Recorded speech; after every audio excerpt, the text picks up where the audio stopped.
ஐயோ என்ன இவ்வளவு தூரம் போயிட்டு நமக்கு வர கையெந்த தெரியாது. வாடா வாடா வாடா ராஜா, இன்னும் கொஞ்சம் தூரம்டா, கிட்ட வாடா வந்துடுறா. இதுதான்டா பம்பரத்திட்ட வந்தாச்சுடா, வாடா வாடா வாடா வாடா. டேய் பம்பரத்தை வேடா. நீ குத்துறா. நான் இப்பதான்டா வெளில வந்தேன். அதெல்லாம் முடியாது, நீ தான் குத்தணும். சரி இரு குத்துறான்.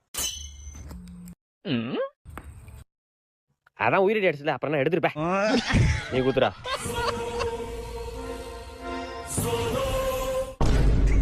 என்ன 32 பள்ளியும் கடிக்கிறான். இவ்வளவு ஒரே குத்துல வெள்ளா தாண்டிருமோ? டேலே நீ வேணா, நீ குத்துறா. என்ன வெள்ளா தாண்டிட்டு இதுக்கு அவனே குத்து விட்டுருக்கலாம். A few minutes later. ஆணியை தேச்சா சாட்டடி தான்டா ஓடுற. வரத பார்த்தா உக்கு வச்சு பொழந்துருவானுங்களோ. தப்பிக்க ஒரே தான் இருக்கு, சாட்டியை திருட வேண்டியதான். எதுக்குடா படிச்சா? சாட்டை போடலையே கழுத்துல, சாட்டைங்கடா. சாட்டங்கடா. வாங்கிக்க ஏமம்பத்துக்கு உக்குறீங்க, ஓடுறாங்க கோப்பமானோல.